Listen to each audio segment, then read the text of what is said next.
cabeza tu recuerdo que me pesa. Siento que me matas por ingrate, ya no puedo más.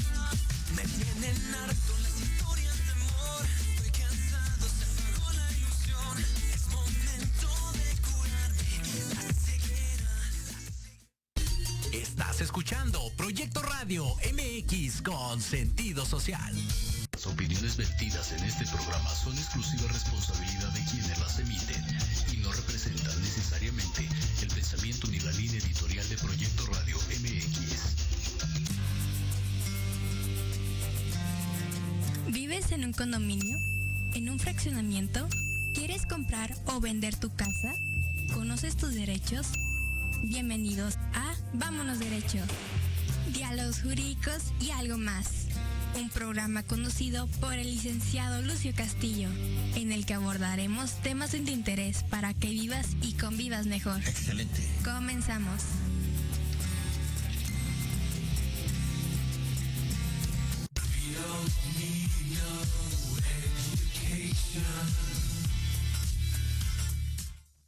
Hola, muy buenas tardes, ¿cómo están? Bienvenidos a Vámonos Derecho, diálogos jurídicos y algo más. El día de hoy nuevamente tenemos un invitadazo y con un tema muy novedoso. Nos tenemos aquí en cabina al maestro José Ramón Saucedo, quien es maestro en Derecho, y bueno, a lo largo de su trayectoria profesional ha sido abogado litigante en materia penal y también es profesor o ha sido profesor en diversas universidades en materia penal y procesal penal. Entonces, si alguien sabe de ese tema, pues es nuestro invitado. Bienvenido, José Ramón. Lucio, muchísimas gracias. Muy agradecido con la invitación. Un saludo para todos tus radioescuchas. No, el agradecido soy yo. Gracias, Ramón.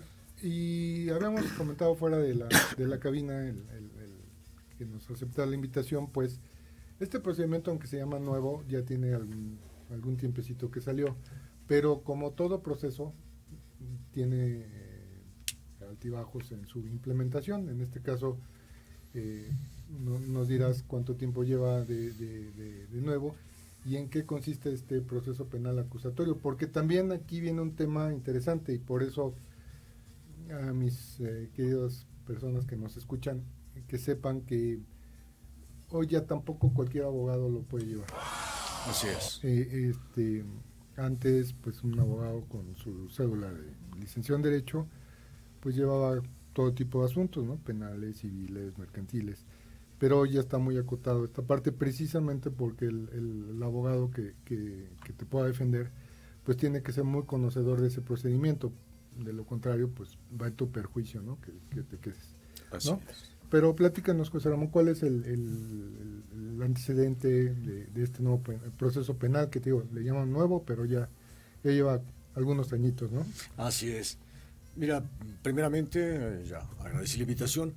Estamos hablando de un sistema de justicia penal que buscó realizar una estructura nueva y que modificara lo que conocemos como el sistema tradicional o viejo. Si bien es cierto, ha habido distintos sistemas penales. Básicamente pasaríamos por 4, el más antiguo, el acusatorio, desde el siglo V a.C.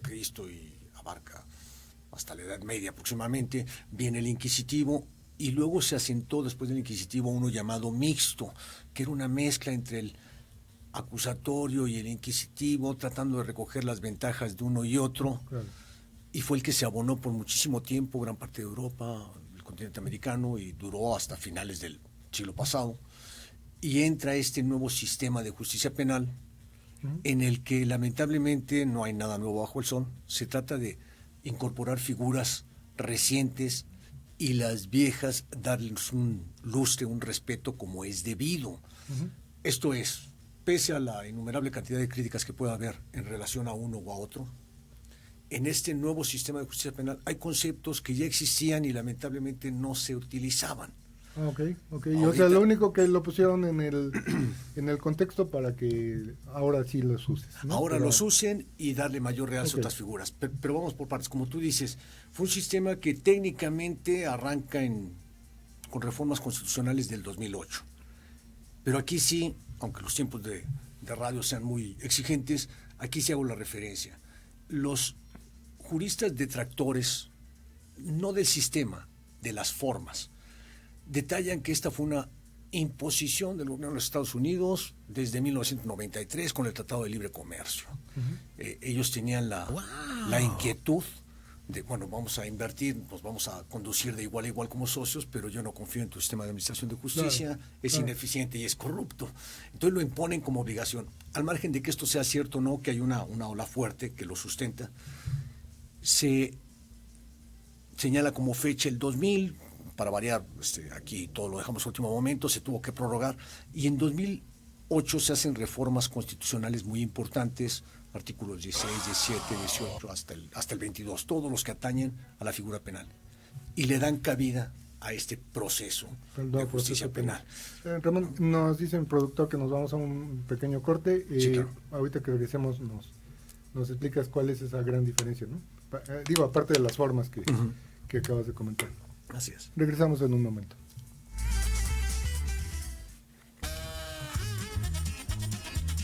Oye, ¿a dónde vas? ¿Yo? Vamos a un corte rapidísimo y regresamos. Se va a poner interesante. Quédate en casa y escucha la programación de Proyecto Radio MX con sentido social.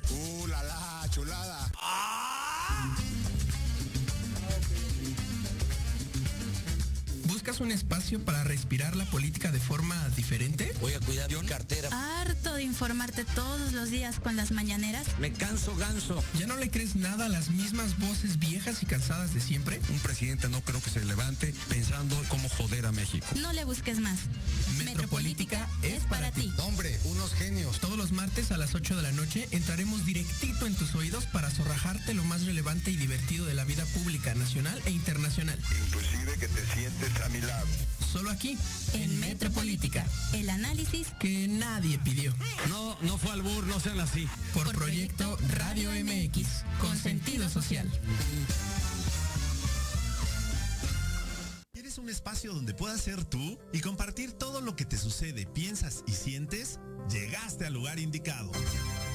¿Es neta? ¿Un hombre hablando de temas para nosotras? Obvio. En Hablando de ti con Leo podrás encontrar una respuesta diferente a todas tus interrogantes. También tendremos invitados y especialistas para hablar de lo que a ti te interesa. ¡Wow! Escúchame todos los miércoles a las 8 de la noche por Proyecto Radio MX con sentido social. Bueno, me convenciste. Porque si no hablas de ti... Si tienes alma de investigador, eres padre, tutor o estudiante, Manabu con Yuriko Sensei es para ti. Programa diseñado para hacer tu vida más fácil en las labores escolares. Escúchanos todos los jueves de 3 a 4 de la tarde en Proyecto Radio MX. Manabu, porque nunca dejamos de aprender.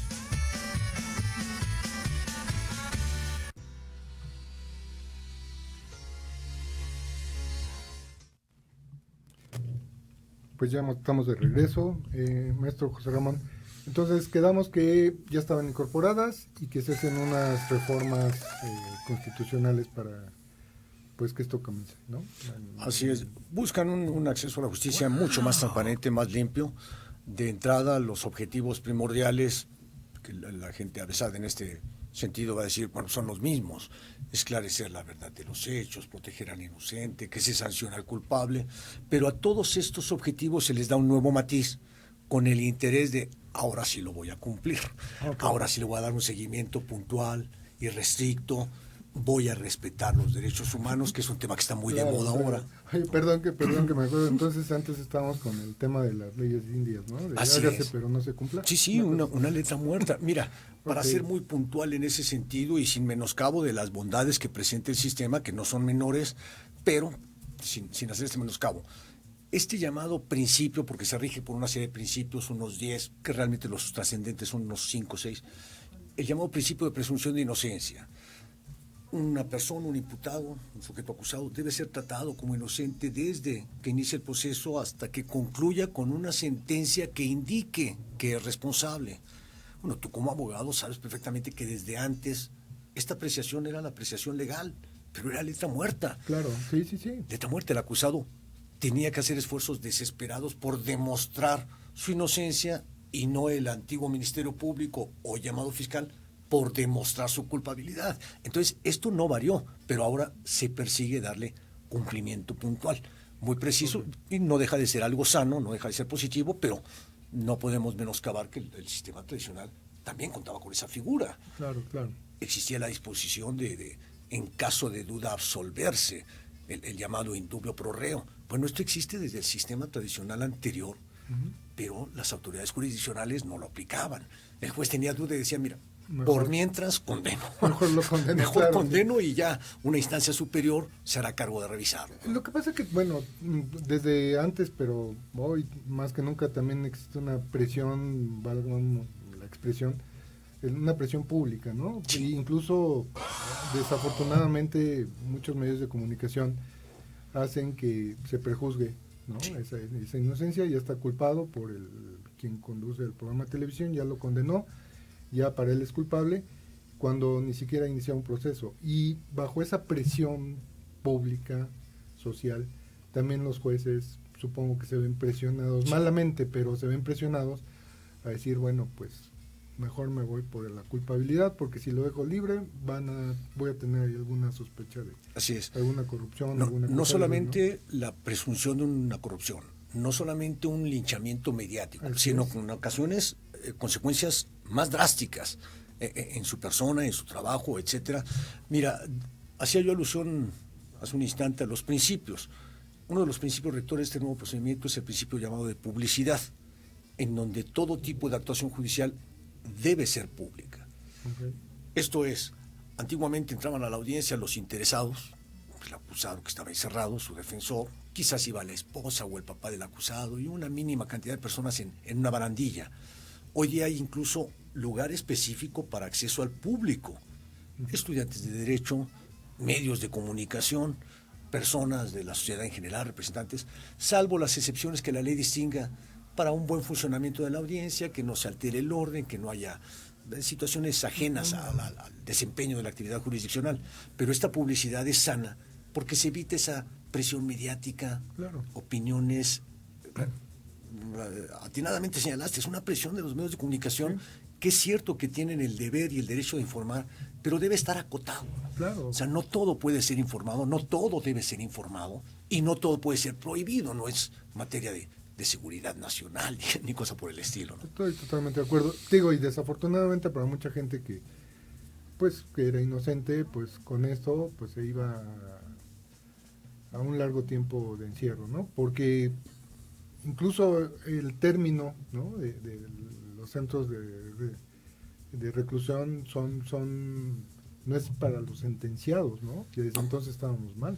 Desde ahí estábamos mal. Mira, la antigua nomenclatura de penitenciaría, que el propio nombre llevaba su encargo. Pena, claro. Lleva la pena y es penitencia. Estaban, iba a decir revueltos, pero no, técnicamente estaban hacinados los que estaban cumpliendo una penitencia, los que estaban sujetos a proceso, los ajenos, casi hasta los mirones. Este tipo de sistema de enjuiciamiento no soluciona de tajo todos estos problemas. De hecho, la reforma, al margen de ser legal, estructural, exige muchos otros esfuerzos. El espacio en los 3 reclusorios de la Ciudad de México, norte, sur y oriente, se construyeron nuevos edificios adaptados para el fin de este tipo de juicio. El nuevo sistema, las audiencias, el lugar, el espacio físico. Empezando por el espacio físico. Ahora hay que ver el interior. También la falta de los recursos humanos. Entonces, en el anterior estamos hablando de un juez para todo el proceso, y en este nuevo sistema de enjuiciamiento penal estamos hablando de 3 a 5 jueces. Aquí adoptamos 3, pero el sistema está hecho para que puedan ser 3 o 5 jueces. Esto es un juez al inicio, que le llamamos nosotros juez de control. Sería ocioso ahorita tocar de qué punto a qué punto participa, sería muy técnico. Luego viene el juez, valga la expresión, de enjuiciamiento, que es el proceso. El proceso, el que directamente va a ver a las partes, va a conocerla como otro principio. Un principio de inmediación. Ahora sí ves físicamente al juez comparecer en todas y cada una de las audiencias de desahogo, lo que antes era imposible. En un juzgado el juez estaba encerrado en su área privada. Confiemos en que trabajando esforzadamente resolviendo asuntos, pero quien llevaba las funciones, que si bien es cierto era un licenciado en Derecho, el secretario de Acuerdos, bueno, tenía otro tipo de carga de trabajo adicional que le impedían laborar de manera pulcra, y eran 2 secretarías simultáneas. Entonces esto redundaba en un materialmente perjuicio, ¿no? imposible. Y tenemos también el juez llamado de ejecución de sentencias. Una vez que se dicte la resolución, hay que darle un estricto cumplimiento a la forma en que debe ser cumplida, los beneficios que puedan alcanzarse, esta regla hipotética de mi buena conducta es al 2 por 1. Espérame, no es tan sencillo, es una buena conducta siguiendo otro tipo de disposiciones, claro, porque recordemos que estás interno cumpliendo un castigo. Claro, claro. No te puedo premiar como cualquier otra actividad, ¿no? Sí, digo que resulta indispensable hacer la individualización de cada cosa, ¿no? Ahí sí coincido plenamente, porque también una gente que es la primera vez que comete un delito, bueno, el trato es diferente. Aquel que entró, sale y entra, pues no lo puede tratar de la misma manera. No deberían tratarse de la misma manera. Inclusive ya no la persona, ahora el acto mismo, el delito mismo. No sé, pensemos hipotéticamente en una lesión. Bueno, no es lo mismo una lesión por fracturar un brazo que una lesión que te deje imposibilitado para desempeñar una actividad laboral, social el día de mañana. No es lo mismo. Entonces la ejecución de sanciones tiene que ver estrechamente con ese punto y dar un seguimiento puntual que anteriormente estaba establecido, pero no se llevaba a cabo. Claro. Era ignorado y lo dejaban a la desidia, ¿no? Sí, mira, aquí nada más me llama también la atención que originalmente todos los delitos, si se supone que íbamos a copiar a Estados Unidos, todos los delitos, prácticamente todos, se presume la inocencia. Y entonces los que estaban sujetos a un proceso, digamos, ya detenido o encarcelado, eran muy pocos, ¿no? O son muy pocos. Creo que se tomó ese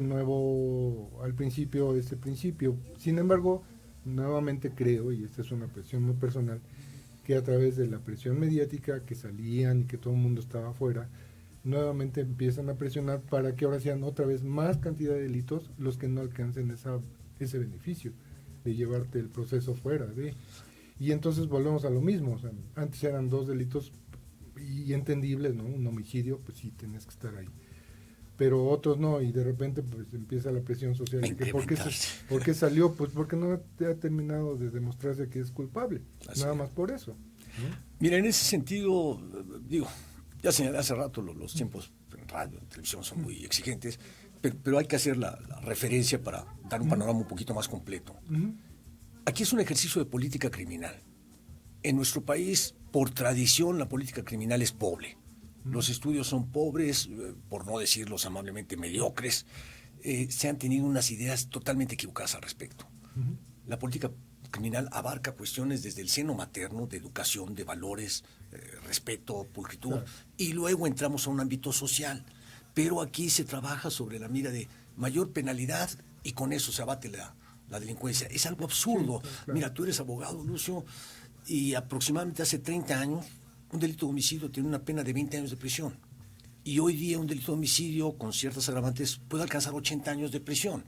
Si tomamos en consideración que el sujeto que es, valga la expresión, sujeto de derecho penal, es el mayor de edad, esto es, con 18 años cumplidos, le pones una pena de prisión de 80 años y va a salir a los 98. Esto es vergonzoso. Es simplemente inadmisible y es política criminal. Entonces, tomando en consideración lo que tú dices, si fue una copia que tiene puntos de copia y puntos que sí son realmente genuinos de un sistema de justicia estadounidense, bueno, vas a copiarlo y lo vas a trasplantar a un pueblo con una idiosincrasia diferente, con particularidades muy especiales. Por citar como mero ejemplo ilustrativo, en la sociedad de Estados Unidos, al margen de la carga delictiva que tienen, son muy puntillosos para esto de decir la verdad, ¿no? Cometer lo que se le conoce como perjurio. Ellos son muy cuidadosos en la forma de no decir mentiras. Y aquí en México, bueno, la gente dice mentiras después de decir buenos días. En materia legal es triste señalarlo, pero muchos abogados decían, es que aquí gana no el que diga la verdad, sino el que acople mejor su mentira a la ley. Imagínate qué grado de aberración para decir, lo vas a copiar, no funciona. Hay que hacer una copia cuidadosa, implementar lo que sirve, lo que puede adoptar la sociedad mexicana y descartar lo que no debe ser utilizado. Entonces, ese es parte de un estudio de política criminal que aquí no se ha hecho en forma correcta, en forma plausible. Sí, no, olvídalo. Dices tú que ni mediocre no creo que exista, ¿no? No creo que la lleven a cabo. Si no, algunos puntos es realmente vergonzoso. Sí, y bueno, te digo, insisto, bondades yo supongo que como idea, como principio, todos los que quieran, Claro ¿no? que sí. Porque alguna vez hace tiempo platicábamos, ¿no? La injusticia de que alguien, pues vamos a suponer que se le ocurrió entrar a robar a una tienda esta de conveniencia, ¿no? Y salirse con esos productos sin pistolas, sin nada. Y simple y sencillamente se pasaba toda la vida encerrado, ¿no? En cambio, otro tipo de delitos, pues estaban toda la gente fuera de las cárceles. Y hoy parece ser que ya en esa parte es más benigno este proceso, ¿no? Ya alcanzas fianza, pero insisto, al alcanzar fianza o al alcanzar un medio que te permita llevar tu juicio fuera de... Esto no quiere decir que no te vayan a enjuiciar. O sea, Claro. lo estás llevando fuera, pero Claro. estás sujeto a proceso, no estás libre. El beneficio que tienes es que no estás dentro del reclusorio, de la penitencia, donde tú me digas. Así es. Entonces, sería una ventaja para ti, pero no quiere decir que vayas a salir absuelto. A lo mejor terminando el proceso te dicen, sí, te voy a condenar al juez a una pena preventiva, a una multa, lo que sea. Pero eso te da una ventaja, no Claro. necesariamente era un delito grave. Grave. Estamos sobre el mismo punto, evidentemente marca una diferencia radical tramitar un proceso estando detenido, estando libre. Eso es innegable. Y hay, aunque algunos radioescuchas no estuvieran de acuerdo, lo digo con respeto, hay de delitos a delitos. Entonces sí tenemos que tomar en consideración todos esos factores. Son factores que parten, reitero, de una política criminal.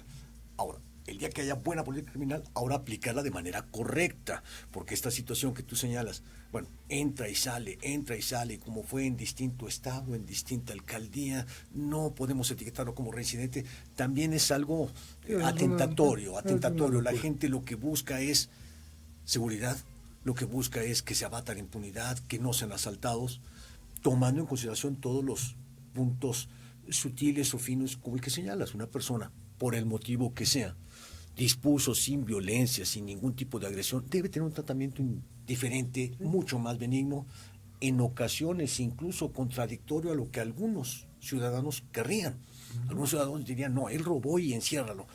Seamos honestos, ya no cabe la gente en las cárceles. También han adoptado esta medida porque no es posible mantener una sobrepoblación de 400 o 500% en comparación a lo que fue creado. A tu capacidad original. Sí, claro. crean un penal con una capacidad para 2,000 personas y en menos de un año tienes 300% de población ahí. Entonces hay que dar la forma de darle salida con un seguimiento de firmas, de brazaletes electrónicos, de depósitos, etcétera. Digo, insisto, esto que le quede claro a la gente que no está afuera, o sea, Claro que no. no te dejaron libre, digamos, estás libre para llevar tu proceso, Claro. pero al final de todo esto vas a tener que, te van a tener que dictar una sentencia, ¿no? Sí. Y si es condenatoria, pues a lo mejor regresas y te meten Así a es. la cárcel, ¿no? Y buscar un efectivo tratamiento ya interno, que desaparezca el concepto de escuelas del crimen, que aquel que es sujeto a estar dentro de un reclusorio sale con mayor destreza para el robo, claro. para la violencia, ¿no? Pero retomando, señalas tú estos delitos que sí, indispensablemente te voy a detener y te voy a mantener encerrado mientras llevas un proceso. Sí era una idea sana del sistema viejo y del nuevo, pero empiezan los vicios anteriores a hacer que crezca este listado. Tú citas ahorita, bueno, el homicidio doloso, agravante, pues claro que es necesario. El delito contra el narcotráfico también lo es, el terrorismo. Bueno, pero ya de ahí partieron ahora también delitos de violación, delitos de robo. No los estoy demeritando, no son un problema menor en una sociedad, pero tampoco son comparables a un genocida y a una delincuencia claro, organizada. no, son tratamientos distintos. No podemos ponerlos en el mismo cajón porque al rato la gran mayoría de delitos van a ser los susceptibles de una prisión preventiva. Regresas al mismo sistema. Así o sea, es. lo que estás haciendo es regresar al sistema anterior porque tu clasificación es que todos ameritan pena corporal. Así en lo que es, te dictan y salvo la la opinión sentencia. de connotados juristas, respeto lo que digan, pero bueno, por lesivo que sea un delito de agresión sexual, insisto, no es cosa menor, Pero bueno, hay otro tipo de mecanismos para sujetarte a llevar un proceso en libertad. Una fianza elevada, el costo de un brazalete electrónico, una medida cautelar de encierro, estarás en tu domicilio, te doy permiso de salir del domicilio al trabajo y al regreso únicamente. O ni siquiera, te dejo dentro de tu casa. Así te es. Dejo dentro de tu casa, Así claro. es. De hecho, este catálogo de medidas que adopta el nuevo sistema por conducto del Código Nacional de Procedimientos Penales es un listado impresionante. Una vez que uno la revisa, dice, oye, te prohíben ir a cierto lugar, juntarte con ciertas personas, estar fuera de la casa a ciertas horas. En ocasiones pueden prohibirte incluso el ejercicio de tu profesión. Si eres un médico y hay un proceso por cierta agresión sexual, no trabajas. Mientras esté el procedimiento, te vas a quedar encerrado en tu casa. Son medidas sanas que abatirían esta situación de considerar todos los delitos de prisión preventiva oficiosa y evitar el hacinamiento. No estás prejuzgando. O sea, No. O sea, estás en libertad para que lleves tu proceso. Si determina el juez que eres responsable, vas para adentro. Así es, no es prejuzgar, es como dice la ley, es una medida provisional, precautoria, para poder llevar a cabo una investigación correcta, pulcra, que esté lo más alejada de corrupción y de torcimientos de la ley. Alguna vez estábamos platicando, y creo, fíjate, por ejemplo, lo platicábamos, ¿no? Una garantía hipotecaria, por ejemplo, que te dijeran, ¿no? El que robó y todo, y que el papá, la mamá tuviera que dar esa garantía para que su hijo salga, pues te lo puedo asegurar que el papá y la mamá están más pendientes de que no te salieras. Sí, claro. Que el policía o que el mismo juez o al que le robaron. Claro. Pero yo creo que hay medidas, ¿no? Muy buenas. Y si supieron que lo hizo, no van a querer dar nada en garantía. Y entonces tampoco sale. Así es, porque se da este caso. Pero es correcto, sería lo correcto. O sea, juez, yo pongo como tengo la presunción de que te puedes evadir, pues yo te pongo una fianza muy alta. Junta, ve con tus amigos, tus conocidos, y si lo logras, esos conocidos van a estar muy pendientes de que tú no te vayas. Claro, se está depurando el sistema, está depurando la población interna de los reclusorios, y le hacemos un favor al imputado depurándole su selecta grupo de amistades. Así es, ¿no? Saliendo de ahí ya vas a saber que no cuentas con Así ellos. es. Claro. Es muy interesante todo esto, y sí preocupante también, Ramón, ya en el terreno práctico, porque alguna vez también platicábamos, ¿no? Que desafortunadamente muchos abogados no se han preparado para esto. Creo que tú lo has hecho, y a mí se me hace correcto. No es un tanto exigirle al abogado, que debería ser, ¿no? Una exigencia, pero es por seguridad misma de la persona, ¿no? Que sepa que, pues sí, es mi abogado de confianza, pero ¿qué crees que no saben? Incluso me decías que los propios jueces los retiran, ¿no? De las audiencias. Sí, mira, es una situación delicada. Evidentemente es sano exigir una capacitación, un adiestramiento, un conocimiento, no solo en el derecho, sino en cualquier campo de conocimiento, cualquier disciplina. Los médicos, los contadores tienen que actualizarse. En la abogacía era poco común. Generalmente concluían, y como tú señalaste, tienes permiso de trabajar en cualquier materia y en cualquier estado del país, pues me olvido de una actualización. Entonces es sano que lo hayan hecho obligatorio. 2, si no fuese sano, las circunstancias te orillan a ello, porque sí cambian muchos puntos. No puedo decir radicalmente, sigue siendo un proceso, pero sí tiene muchas sutilezas que deben ser analizadas con un estudio y una actualización. Se ha escuchado a muchísimos, tristemente incluso algunos profesores universitarios, que dicen es lo mismo.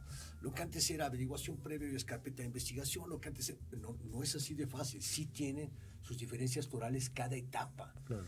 Y esta ley exige que hayas demostrado tener el conocimiento, la preparación, la actualización suficiente, a grado tal que si un juez percibe que careces de estas herramientas, te puede retirar. No te está violentando tu derecho al trabajo, ni está violentando los derechos del acusado, del imputado. Te retira y en ese momento manda a traer un defensor de oficio actualizado, que digo, es una figura que siempre existió. Pero ahí sí que grave para esa persona, ¿no? Porque, bueno, ya contrató un abogado que es inexperto. Así es.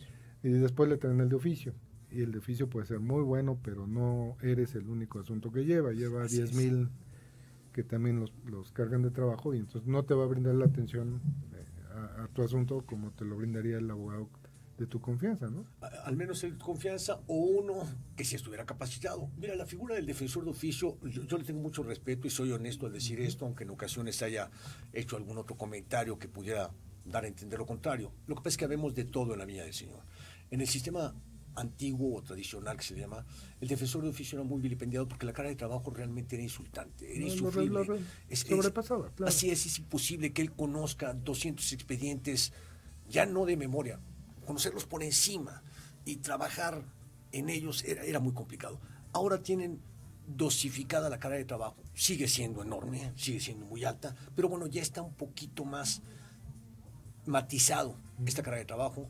Y a ellos, a los defensores de oficio, les han dado los cursos de capacitación y los han incentivado como debe incentivarse a cualquier otro trabajador, y me refiero directamente a la cuestión salarial, que ahora es un salario digno, quizás no se compare con un abogado particular, pero bueno, el anterior salario sí era una situación muy vejatoria, no es en lo absoluto proporcional con la carga de trabajo y responsabilidad y el emolumento recibido. Entonces ahora se encuentra con cierta paridad.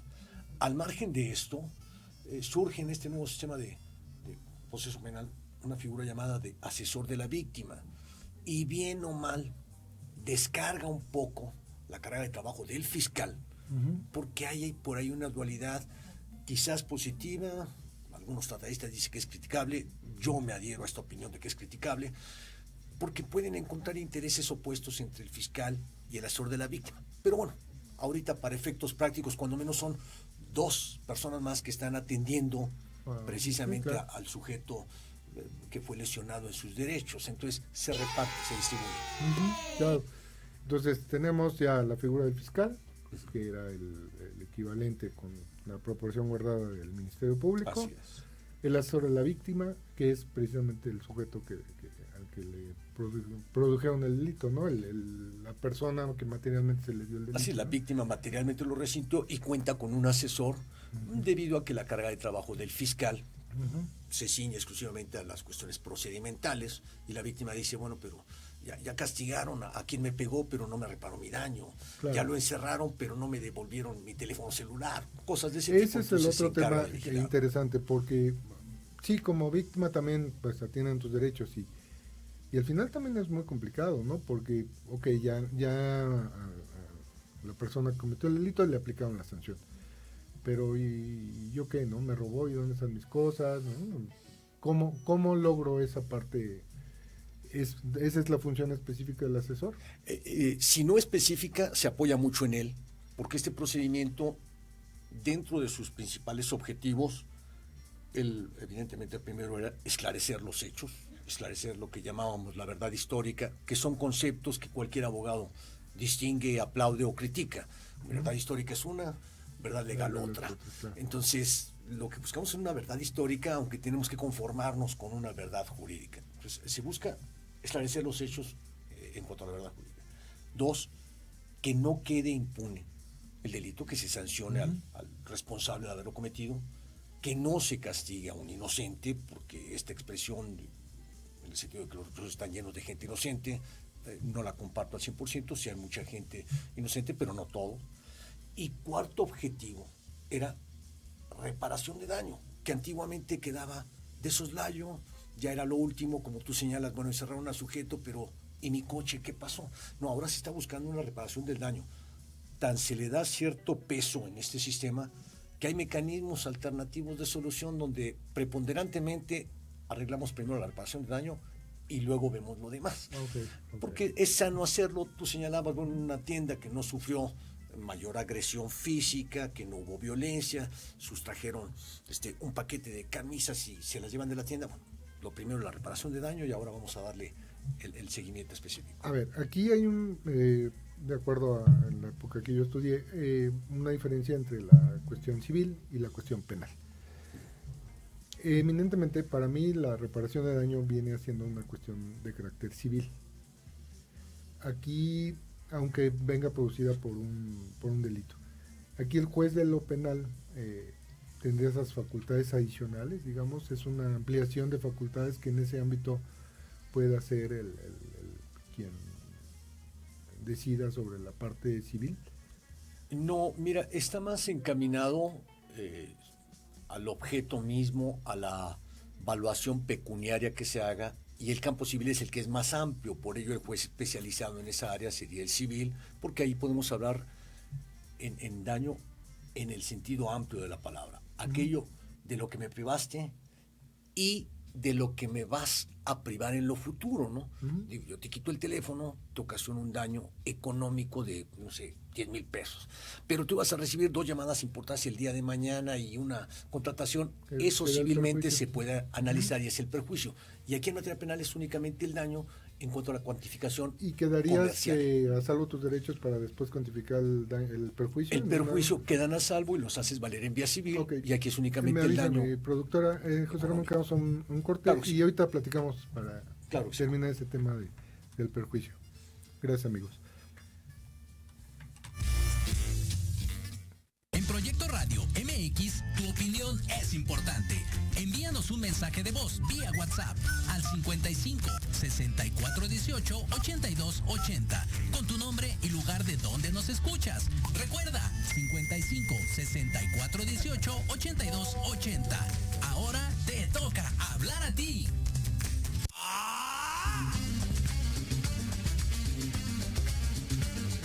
¿Buscas un espacio para respirar la política de forma diferente? Voy a cuidar mi cartera. ¿Harto de informarte todos los días con las mañaneras? Me canso ganso. ¿Ya no le crees nada a las mismas voces viejas y cansadas de siempre? Un presidente no creo que se levante pensando cómo joder a México. No le busques más. Metropolítica es para ti. Hombre, unos genios. Todos los martes a las 8 de la noche entraremos directito en tus oídos para zorrajarte lo más relevante y divertido de la vida pública nacional e internacional. Inclusive que te sientes a mi lado. Solo aquí, en Metropolítica. El análisis que nadie pidió. No fue albur, no sean así. Por Proyecto Radio MX, con sentido social.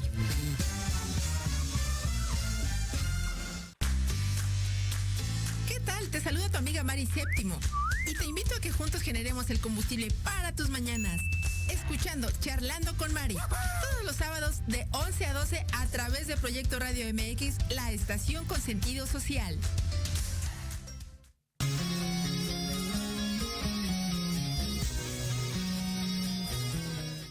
Bueno, amigos queridos, ya estamos de regreso aquí con el maestro José Ramón Saucedo. José Ramón, quedábamos que, bueno, ya tengo mi reparación del daño, pero tengo la posibilidad de incluso demandar un perjuicio ya en la vía civil. Eso ya no lo vería el juez de lo penal, quedan a salvo mis derechos, y si considero que ante el... te voy a poner el ejemplo, yo como lo entiendo, para ver si lo compartes y que lo comparta con la persona. A mí me roban el coche, y el coche lo utilizaba para una plataforma móvil de estas de taxi. Entonces ya me repusiste el coche, pero el perjuicio es que yo no lo pude usar durante 2 meses o 3 meses por esa misma circunstancia, y dejé de ganar dinero, ¿no? Dejé de percibir los ingresos. Ese sería un ejemplo. El ejemplo claro del perjuicio, pero para reclamar ese dinero que dejé de ganar, tendría que irme con esos antecedentes penales con un juez de lo civil para reclamar. Así es, el camino legal, el camino correcto es acudir precisamente ante el juez civil para hacerlo válido. Si dentro del procedimiento penal el acusado ofrece la reparación también de ese perjuicio, el otro también es un juez y puede validar un convenio de esa naturaleza. Por ello es que aunque tenga aplicación irrestricta en todo el país desde el 2016, la mayoría de los autores opinan que todavía nos faltan unos 7 u 8 años más para que termine de asentarse y compartan ellos una uniformidad de criterios, porque hemos encontrado hipótesis en donde un juez autoriza un convenio de esta naturaleza y otro en idéntica circunstancia lo rechaza. Recordemos que ese sistema tuvo inicio, por ejemplo, en Chihuahua empezó primero, luego en Oaxaca, luego en Tabasco, no fue no entró en todo el país al mismo tiempo. ¿no? Entonces todavía hay una uniformidad de criterios que necesitan afinarse y asentarse. No es ilegal que lo realizara, pero si no llegan a ese acuerdo, aquí se te repara el daño físico, la cuantía, y ya cualquier tipo de perjuicio que está sujeto a acreditarse y a prueba, te irás a un procedimiento de carácter civil. Ok, Ramón. Oye, y aquí me queda una duda que te la quiero preguntar. En el proceso anterior era la fase de averiguación previa, que ahora es la carpeta de investigación. Creo que era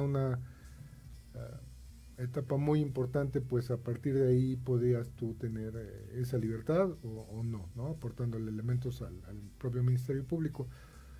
Hoy sigue siendo igual, esa etapa es fundamental. Ahora entiendo que es con un juez de control el que te va a decidir si te sujeta al proceso o no.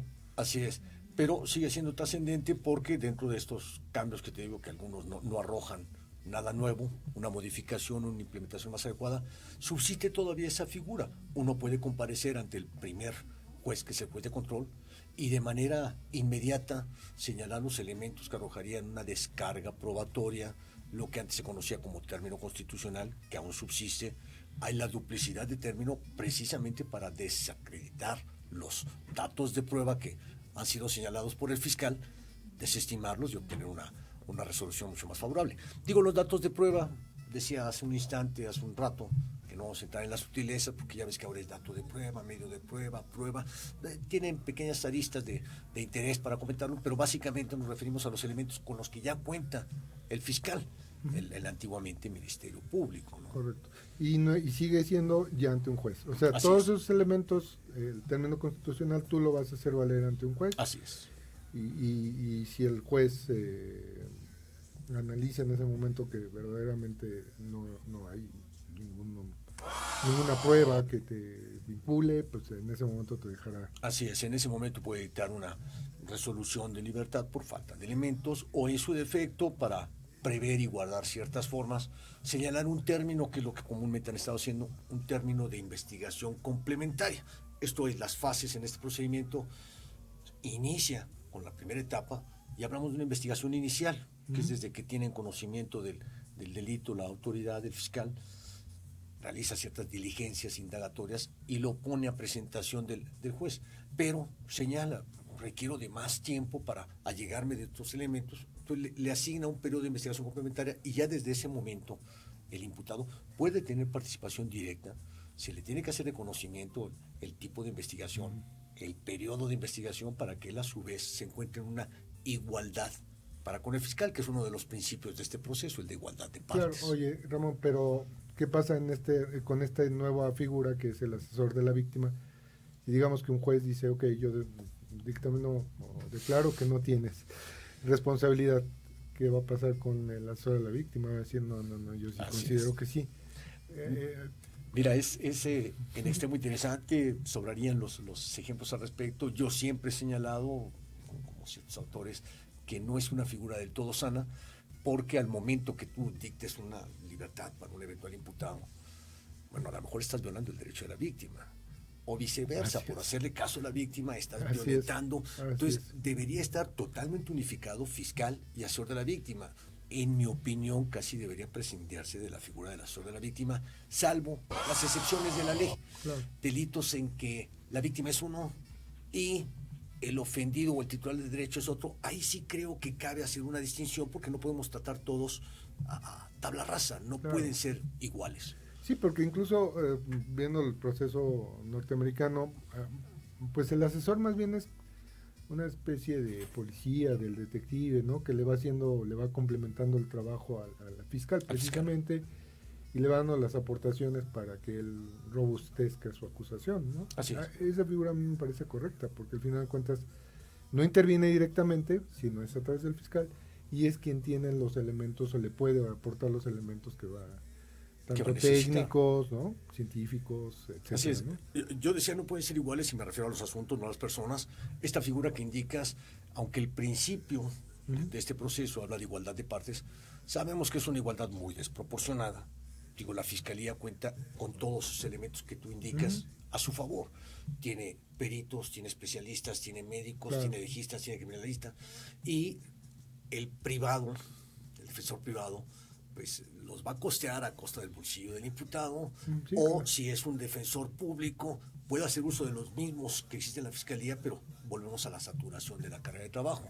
Sin embargo, cuenta con esos elementos, y si se desvirtúa una acusación, se desvanece, se sobresee por alguna circunstancia, pues quizás quede en perjuicio la víctima.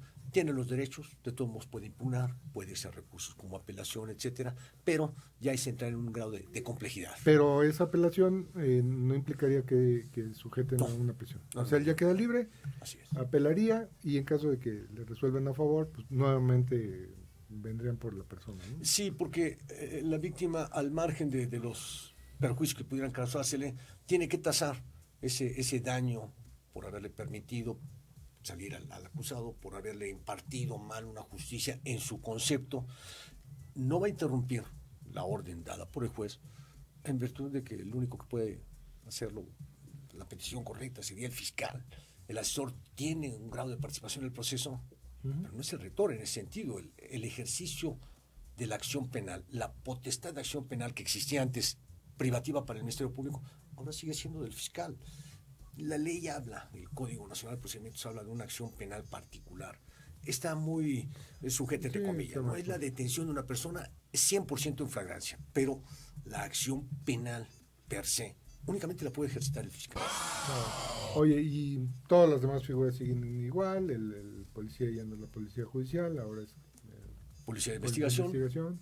Con una carga de reglamentación mucho más precisa, deberes de lealtad, de objetividad, de imparcialidad, y viene el listado específico de las facultades del policía de investigación, del Ministerio Público, del fiscal. Incluso los jueces vienen reguladas cuáles son las actividades para aquel que te va a expedir la orden de cateo, la inspección. No puede revolverse uno con otro. De hecho, en las etapas de este procedimiento, el juez de proceso, que decías tú, el que se desahogan las pruebas, él no tiene conocimiento de lo celebrado anteriormente con el juez de control. Okay. Y esto es sano porque evita viciarse con esta información. Y te va dando ese tema de la publicidad, ¿no? O sea, lo manejó uno al principio, uno a mitad, uno al final, con la vista de esa audiencia, pues difícilmente podría ser acusado de alguna cuestión anómala, ¿no? Así es. A la vista y... Es sorteado, es por ruleta, por jerarquías, pero evita la posibilidad de contaminarse el criterio con lo celebrado anteriormente, porque tiene sus características muy, muy particulares, ¿no? Estas opciones que te dan para solucionar un conflicto, la suspensión condicional, el acuerdo reparatorio. Mira, las pláticas que se tengan para ver si llegan a un acuerdo reparatorio y evitar un juicio, si no se concretan, no pueden ser tocadas ante el juez de proceso. Okay. Entonces esa información él la desconoce, y en ocasiones es sano, porque va a decir, bueno, por algo te querías arreglar, por algo querías solucionarlo, quiere decir que eres responsable, y aquí en proceso, como teoría del caso, como tu argumento principal, estás manejando que no eres responsable. Entonces se contaminaría un poco, y es una figura que cobra relieve en ese sentido. Sí, claro, o sea, de alguna manera sería aceptar, ¿no? El pagar, ¿no? A lo mejor no eres responsable, pero dices, en la vía práctica, mira, ya me termino el proceso aquí, aunque no lo hice, bueno. Yo no choqué, me chocaron, pero mira, aquí está tu daño y llamo a mi casa. Sí, y el hecho de haberlo aceptado en un convenio implicaría. Mi querido José Ramón, me dice mi productora que nos vamos, el programa se fue rapidísimo, quedas cordialmente invitado para regresar cuando tú nos digas. Muchísimas gracias. Esta es tu casa, si quieres platicamos. Ya tienen, amigos, por favor revisen con quién ven sus asuntos de naturaleza penal, porque pues no todos los abogados hoy en día están capacitados. Ramón, danos tus teléfonos, tus contactos para que la gente que nos escucha, si tiene alguna consulta, sé que lo harás de buen agrado. Claro que sí, mira, el teléfono donde pueden ubicarme es el 55 51 91 42 19. Es el teléfono celular. El de la oficina es 57 96 82 33. Muchas veces me encuentran ahí, muchas veces no. El correo electrónico que utilizamos en el despacho es ramonsaucedo7 con número @hotmail.com. Yo estoy agradecido contigo por la invitación. Sé que es un tema que nos podrá dar para discutir y para analizar para muchas cosas, entonces aceptaré que dejes abierto y en futura ocasión nos vemos. El compromiso. Claro que sí, cómo no. Pues muchas gracias, queridos amigos, ahí tienen ustedes. Si no tomaron los datos, nos escriben aquí a cabina o a Condo Match Point y ahí les damos los datos del maestro José Ramón Saucedo. Les agradezco mucho su atención, su paciencia y nos vemos el próximo martes con otro programa. Que estén muy bien, buenas tardes.